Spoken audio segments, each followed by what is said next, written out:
नमस्कार दोस्तों, स्वागत है आप सभी का हमारे इस YouTube चैनल सरयू गंगा ग्रंथ में स्वागत है। दोस्तों, आज हम आपको बताने वाले हैं कि भगवान विष्णु कल की अवतार क्यों लेंगे और कलयुग में किसका पद करेंगे। तो अगर आपको यह समझना है कि भगवान विष्णु कल की अवतार लिया है या देने वाले हैं और जिस कलयुग में भगवान विष्णु किसका वध करेंगे, यह सारी जानकारी जानने के लिए आप वीडियो के अंत तक बने रहें। तो चलिए शुरू करते हैं। लेकिन उससे पहले जानते हैं भगवान विष्णु इस कलयुग में क्यों आएंगे, अवतारी पुरुष का अंत कैसे करेंगे। जाने से पहले हम थोड़ा गली और उसके बारे में जानते हैं और उसने जन्म के रहस्य को जानने के लिए हमें इस योग से सृष्टि की रचना सोते समय में यानी सतयुग में जाना होगा। तो समुद्र मंथन की कहानी सुनी होगी। समुद्र मंथन के लिए मंदराचल पर्वत उठाकर सागर में रखा और सरफराज बासुकी को उस पर बैठकर के रूप में प्रयोग किया गया। समुद्र मंथन विष्णु पुराण भाग और देवताओं और लगे थे, परंतु मन हो नहीं पा रहा था क्योंकि मंदराचल पर्वत का आधार को नहीं रहा था। तब भगवान विष्णु ने कछुए का अवतार लेकर मंदराचल पर्वत को अपनी पीठ पर इस प्रकार समुद्र मंथन की शुरुआत हुई। उसमें बहुत सारे कीमती आभूषणों के साथ पहले वाला नामक देश निकला। भगवान विष्णु को इसके बारे में पहले से ही पता था। उन्होंने देवताओं को इस बारे में पहले इसलिए नहीं बताया क्योंकि वह जानते थे अगर उन्होंने देवताओं को इसके बारे में बता दिया तो वह किसके कारण इस मंथन को नहीं करेंगे, इसलिए उन्हें सिर्फ अमृत के बारे में बताया गया। अब क्योंकि हलाहल विष निकल गया था और सभी इसके प्रकोप से सब मूर्छित होने लगे, परंतु शर्त के अनुसार किसे बाधा देवताओं को और आधा असुरों को पीना था, परंतु दोनों में हलाहल विष ने किस देश को सहन करने की शक्ति नहीं थी। फिर भगवान भोलेनाथ ने भगवान विष्णु के कहने पर उसका पान किया। उसका जन्म कैसे हुआ, परंतु इससे भोलेनाथ चलने लगे। तब शक्ति रूपी देवी माँ पार्वती ने उसको अपने हाथों से भोलेनाथ जी के गले में ही रोक दिया। इसके प्रभाव से भोलेनाथ का कंठ नीला पड़ गया। तब से भोलेनाथ का नाम ही बढ़ गया, परंतु इसके आगे कुछ बूंदे राक्षस के मुख में जा गिरी जिससे कली का शरीर खत्म हो गया। और फिर आगे जब मन हुआ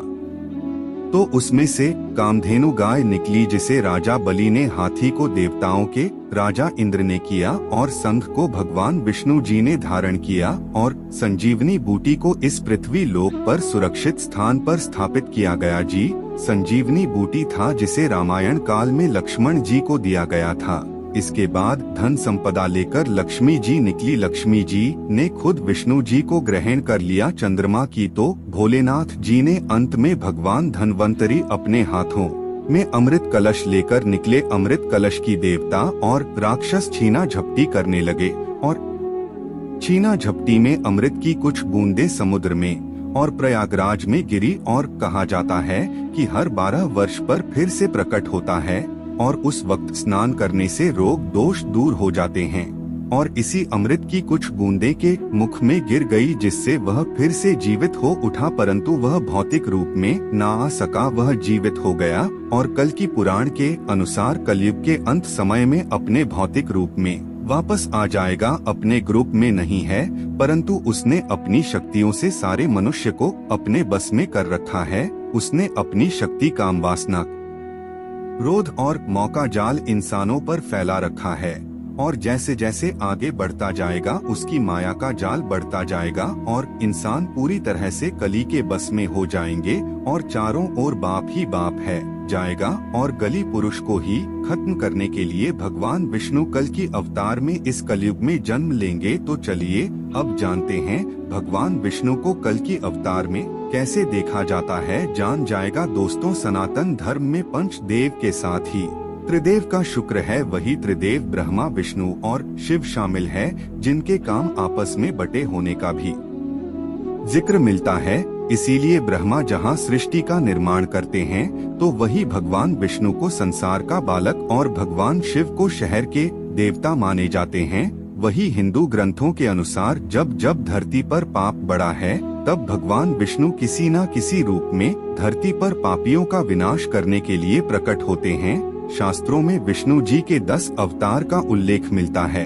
इसमें से अब तक 9 अवतार ले चुके हैं, लेकिन कलयुग में भगवान का अवतार होना बाकी है। भगवान विष्णु कल की अवतार कब लेंगे और कैसे दिखेंगे, ऐसा माना जाता है कि जब कलयुग अपनी चरम सीमा पर पहुंच जाएगा तब विष्णु जी कल की अवतार लेकर कलयुग का अंत करेंगे। शास्त्रों में कहा गया है कि जैसे जैसे घोर कलयुग आता जाएगा वैसे वैसे धर्म सत्य पवित्रता कायम होने की कगार पर आ जाएंगे। यह भी बताया गया है कि कलयुग में जिसके पास धन होगा उसी को लोग कुलीन सदाचारी मानेंगे और जो जितना छल कपट कर सकेगा वह समाज में लोगों की नजरों में सबसे कुशल व्यवहार वाला माना जाएगा। माना जाता है कि जिस तरह से आज के समय में वारदात घटनाएं सामने आ रही है, एक समय ऐसा भी आएगा जब ऐसी घटनाएं अपने चरम पर होगी। कलयुग का अंत कब होगा और कैसे करेंगे लोग? एक इंसान दूसरे के खून का प्यासा हो जाएगा। गरीब से लेकर अमीर लोगों में जलन होने लगेगी। धर्म को न मानने वालों का बोलबाला होगा। जिस तरह से प्रजा को संभालने के लिए एक राजा हमेशा मौजूद होता है,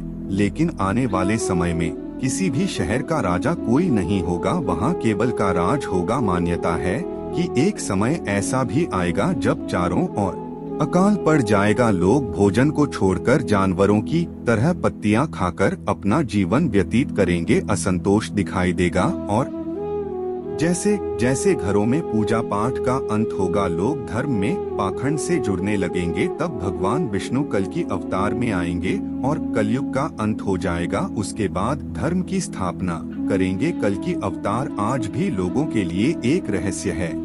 ऐसे में हर कोई जानना चाहता है कि भगवान विष्णु अपना कल की अवतार कब लेंगे और कहां लेंगे और उनका रूप कैसा होगा।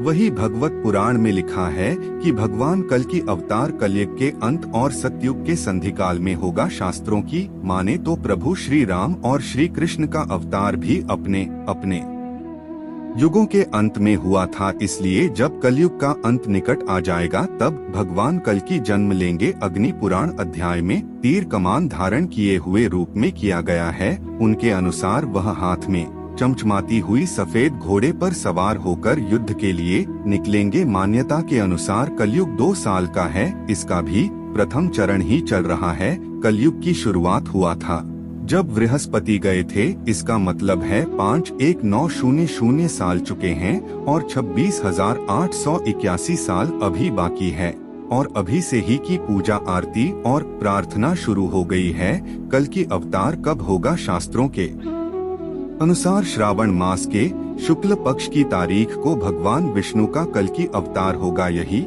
कारण है कि तारीख को कल की जयंती उत्सव के जो स्थिति होगी उसके बारे में दक्षिण भारतीय ज्योतिषियों की गणना के अनुसार जब चंद्रमा कुंभ राशि में होगा, सूर्य तुला राशि में, स्वाति नक्षत्र में कुछ होगा, गुरुवर्ची धर्म में और शनि अपनी उच्च राशि तुला में विराजमान होगा, तब भगवान कल्कि का जन्म होगा और वह दुश्मनों का विनाश करके कलयुग को खत्म करेंगे। तो मित्रों, आज के लिए बस इतना ही। फिर मुलाकात होगी एक नई और ताजा एपिसोड में। तब तक के लिए नमस्कार।